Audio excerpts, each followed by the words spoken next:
तो finally Barça UCL के quarter final में क्वालिफाई कर चुकी है। इससे पहले कि मैं गेम के बारे में थोड़ी बात करूं, ऑब्वियसली वन साइडेड जीते हैं, ठीक है, थोड़ी बहुत हम उसके बारे में बात करें। सबसे पहले हमें देखना पड़ेगा कि बारसा की टीम है कैसी, मतलब क्या है, बैकलाइन क्या है। फॉरवर्ड तो हमें पता है हमारे ओवर परफॉर्म कर रहे हैं। एक लमीन यमाल वर्ल्ड का बेस्ट प्लेयर, रफीनिया, ठीक है, बुड्ढा लेवेंडोस्की। लेकिन मैं कहना चाहता हूँ कि ये जो बैकलाइन है जिसमें कंसेलो खेलता है, जो स्टार्ट किया था, जिसपे सऊदी में भी कोई मूतता नहीं, ठीक है, जेरार्ड मार्टिन, कौन है वो, कौन है जेरार्ड मार्टिन, वर्ल्ड फुटबॉल में कौन है।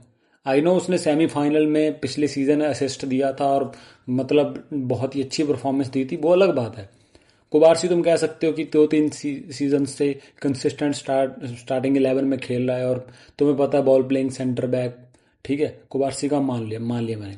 एरिक गार्सिया उसकी पोजीशन मतलब कभी होती नहीं फिक्स कि कहाँ खेलता है। कुंडे बेचारा इंजर्ड था तो एरिक गार्सिया को खिला दिया राइट बैक, वो इंजर्ड हो गया।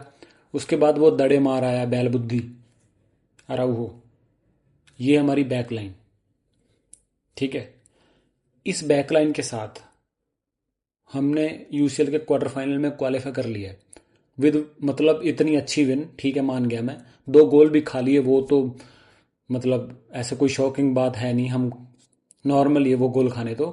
बट मैं बात कर रहा हूँ कि यार अगर इस बैकलाइन के साथ तुम्हें कोई मैनेजर या कोई टीम या कोई भी एक ओवर परफॉर्म करके player, world class player, Raphinha, Lewandowski, Yamal, Fermin, ये सब लौंडे अगर तुम्हें कैरी करके लेके जा रहे हैं,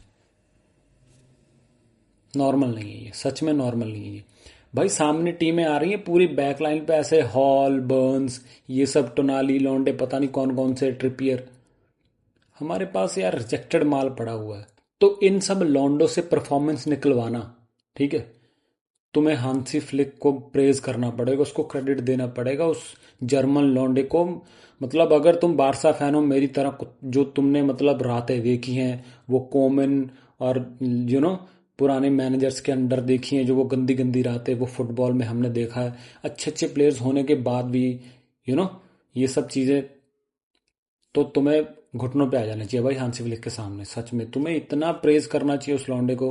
और हांसी फ्लिक वर्ल्ड का बेस्ट ऑफेंसिव कोच है। अगर तुम्हें स्टैट्स ढूंढने हो ना जाके कहीं की, ऑफेंसिवली सबसे रिकॉर्ड ज़्यादा किसका अच्छा है, हांसी फ्लिक का, वो वर्ल्ड का बेस्ट ऑफेंसिव कोच है। हांसी फ्लिक ने भाई ऐसे ऐसे प्लेयर्स को मतलब स्टार्टर बना दिया और परफॉर्म अच्छी मतलब परफॉर्मेंस निकलवाई है उनसे। मैं तो हांसी फ्लिक को क्रेडिट दूंगा भाई बहुत सारे प्लेयर्स के लिए।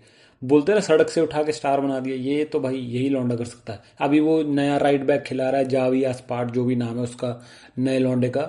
भाई मैंने नहीं देखा भाई ऐसे, वो अच्छा खेल रहा था वो, और अराउहो से तो बेटर ही खेल रहा था एज अ राइट बैक।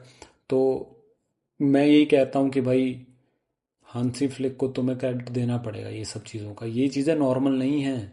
अगर गेम की बात करें तो फर्स्ट हाफ क्या था भाई, मैं इतना स्ट्रांग नहीं हूँ कि ऐसे मतलब ऐसी गेमें देख पाऊँ हम 2 गोल खा रहे हैं, 2 गोल मार रहे हैं। मेरे में इतना दम ना है भाई, मेरे तो सांसें अटक गई थी कि हम अगर ऐसा खेलेंगे तो भाई ना ना ना ना, छठा जूस यूसीएल तो भूल जाओ फिर अगर हम ऐसा खेलेंगे।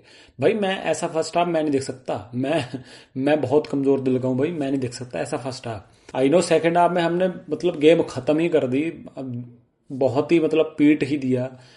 एडी हाउ बेचारे को बैक फाइव खिलाना पड़ गया कि ह्यूमिलेशन ना हो जाए, 10-12 गोल ऐसा कुछ बाद में, मतलब जब हमने 4-5 गोल मार दिए थे उसके बाद उसने बैक फाइव कर दिया भाई, 3 सेंटर बैक खिला दिए, लो ब्लॉक में बैठने के लिए मजबूर कर दिया हमने उसे। वो अलग बात है, सेकंड हाफ तो मतलब रौंद ही दिया हमने, वो तो अलग ही बात है। बट जो फर्स्ट हाफ में हो रहा था, क्योंकि पेड्री गेम में नहीं आ पा रहा था, उतना उतना गेम नहीं आ पा रहा था, क्योंकि तुम्हें पता है जोलिंटन वो हराम ज्यादा, वो पीछा नहीं छोड़ता, उसका कोनी वोनी मार दी थी उसने मुंह पे। पेड्री इतना गेम में नहीं आ पा रहा था, ऑल्दो हम फर्स्ट हाफ में इतना बुरा नहीं खेले, ठीक है, फर्स्ट हाफ में इतना बुरा नहीं खेले हम। हाँ आई नो 2 गोल हमने खाए, एलांगा वो हराम ज्यादा उसने 2 गोल मार दिए, बट वो मिस्टेक्स के चलते आए। एक तो वो जो यमाल हमारे हाफ में बैक मतलब बैक हील ट्राई कर रहा था, वो ऑब्वियसली भारी पड़ गई हमें, उसकी वजह से सेकंड गोल खा लिया हमने। बट ऐसा कुछ ऐसा नहीं था कि हम मतलब फर्स्ट हाफ में मतलब हमारी गेम नहीं चल रही है ऐसे, ठीक है हमने 2 गोल खा लिए, बट इतनी कोई बड़ी बात थी नहीं, हम अच्छा खेल रहे थे। ठीक है वो यमाल हर बार इन्वर्ट कर रहा था जोलिंटन और 2 सेंटर बैक्स को मतलब खींचने के लिए, ऑब्वियसली फर्मिन के लिए राइट विंग पे स्पेस बनाने के लिए। ऑब्वियसली फर्मिन ओपनली खेल रहा था, कभी लेफ्ट विंग कभी राइट विंग, और विद द बॉल रफीनिया भी काफी ज्यादा इन्वर्ट कर रहा था, सेंट्रली घूम रहा था, क्योंकि जाओ कंसेलो ऊपर जाके मतलब ज्यादा ऊपर खड़ा हुआ था, तो मतलब उसको ट्रिपियर को उसको इन्वॉल्व करना था, वरना तो एलांगा और ट्रिपियर जेरार्ड मार्टिन की और या फिर कांसेलो की ऐसी तैसी फेर देते अगर हम पीछे ही बैठ रहा था कांसेलो। तो ये सब चीज़ें अच्छी की थी हमने, बट वो ही बात है कि हमने मिस्टेक्स पे, ऑब्वियसली एक पास पे हमारी टीम खुल जाती है। बहुत टाइम खुली भी थी और बार भी खुली थी, फर्स्ट हाफ में वो और भी गोल मार सकते थे, उनकी फिनिशिंग तो उतनी अच्छी नहीं हुई बहुत, मतलब उन चांसेस चांसेस पे 2 गोल होने के बाद। बट फिर भी मेरे को लगा कि यार ऐसे इतना बुरा नहीं खेले हम, हमारी टीम हमारा मतलब प्लेइंग स्टाइल ऐसा है कि भाई हम एक पास से खुल जाते हैं, उन्होंने एक पास बनाया अपना, ठीक है वो हो जाता है।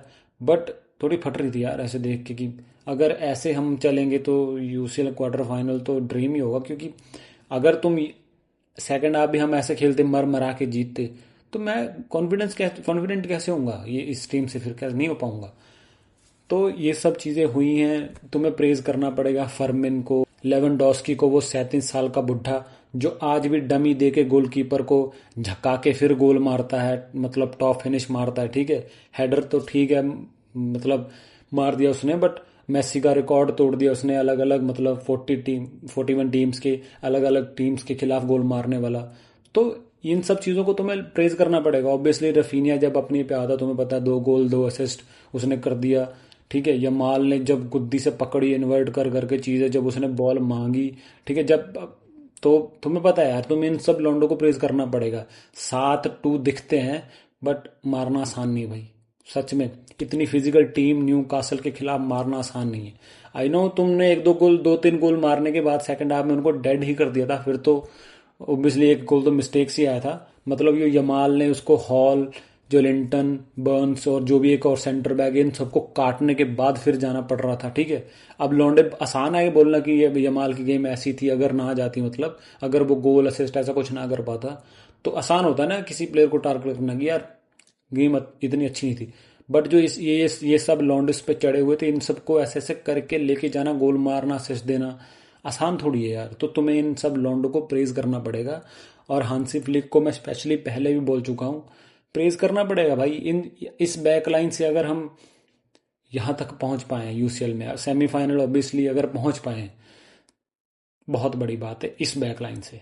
ऑब्वियसली सेकंड हाफ में हांसी फ्लिक ने यही बोला है कि भाई बॉल चलाओ, बॉल चलाए बिना तुम कुछ उनको कुछ नहीं कर सकते, क्योंकि फिजिकल टीम है भाई। तुम अगर बॉल नहीं चलाओगे, हर बार मतलब इन पेशेंस होते रहोगे, हर बार पेड्री भी आज जैसे बोल रहा था कि भाई जेरार्ड मार्टिन या जो भी कुबारसी के पास बॉल जा रही थी ना, बोल रहा था कि भाई तू चला ले, थोड़ी कैरी कर ले, ठीक है थोड़ा आगे आ जा, थोड़ा होल्ड कर ले, क्योंकि जब तक तुम बॉल नहीं चलाओगे तब तक तुम्हारी टीम कुछ नहीं कर पाएगी। फिर वही हुआ ना, हमने 5-10 मिनट वो बॉल चलाई, फिर हम वैसे ही गोल आया।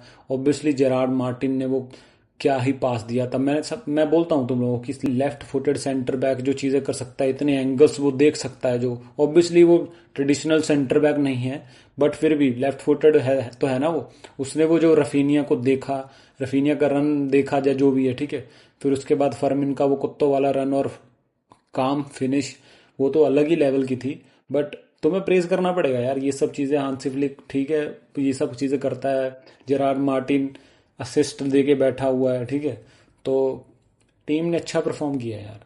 यमाल जब इन्वर्ट करके चीज़ें कर रहा था, उसको पेड्री से पास मिल रहा था, जय कुबारसी ने जो 1-2 पासेस निकाले हैं, ठीक है, फर्मिन और यमाल के लिए, तो यमाल ने क्या किया, योलेंटन को अपने से ज़्यादा इन्वॉल्व करवा लिया, और उसने जो उसको झकाया और येलो कार्ड दिलवाया ना जोलिंटन को, उसकी गेम भाई अब 20 मिनट पे ले लिया था ना उसने येलो कार्ड, तो ऑब्वियसली वो इतना फिजिकल नहीं हो पाता, उसके बाद तो नहीं हो पाता ना। तुम्हें पता है जोलिंटन फिजिकली हराम ज्यादा है, वो गंदे गंदे चीजें करता है, उसको येलो कार्ड मतलब ऐसे यूजुअली नहीं मिलता। तुम देखोगे प्रीमियर लीग में सिर्फ येलो पे रहता है, वो हरकतें उसकी रेड वाली होती है, बट अगर वो येलो लेता है तो मतलब लास्ट मिनट्स में जाके मिलता। अभी 20 मिनट पे ले लिया उसने, तो उसकी थोड़ी इन्वॉल्वमेंट, वो गंदे गंदे टैकल्स वो नहीं करता, थोड़ा लिमिटेड हो गया था वो, जब यमाल ने ये सब हरकतें करके उसको। तो ऐसे ही वो फिर थोड़ा पेडरी फ्री हो गया, फिर सेकंड हाफ में ये सब चीज़ें होने लगी। ये छोटी छोटी चीज़ें मतलब जो जुड़ती है ना फिर पूरी टीम के लिए, और फिर जो रिजल्ट आता है कई बार ये अनदेखी रह जाती है, बट नोट करनी चाहिए ये सब चीज़ें हमें। तो उस वजह से काफ़ी चीज़ें हुई। जो लिंटन ठीक है, उसने बाद में कोनी मार दी, लेवेंडोस्की के पैर भी मार दिया, बट बहुत ज़्यादा कम उसने वो हरकतें की जो वो नॉर्मली करता है बिना येलो के। अब ठीक है, हम क्वार्टर फाइनल के लिए क्वालिफाई कर गए, ठीक है, यूसीएल के। तो अभी मैं ना एक बात बोलना चाहता हूँ, एटलेटिको, सिमियोने, ग्रीजमन, रेडी रहना भाई, बैठे हम, आ जाओ। अभी जो अभी तक मैं जो रिकॉर्ड कर रहा हूँ ना वीडियो, ये अभी तुम्हारा रिजल्ट नहीं आया है, 5-2 से ऑब्वियसली लीड रखी है तुमने, बट ये बॉटल मत करना, ठीक है। We are waiting for you Atletico. इस बार भी होम और अवे लेग खेलेंगे, ठीक है। तो यही बोलूँगा कि Atletico, Barça is waiting for you.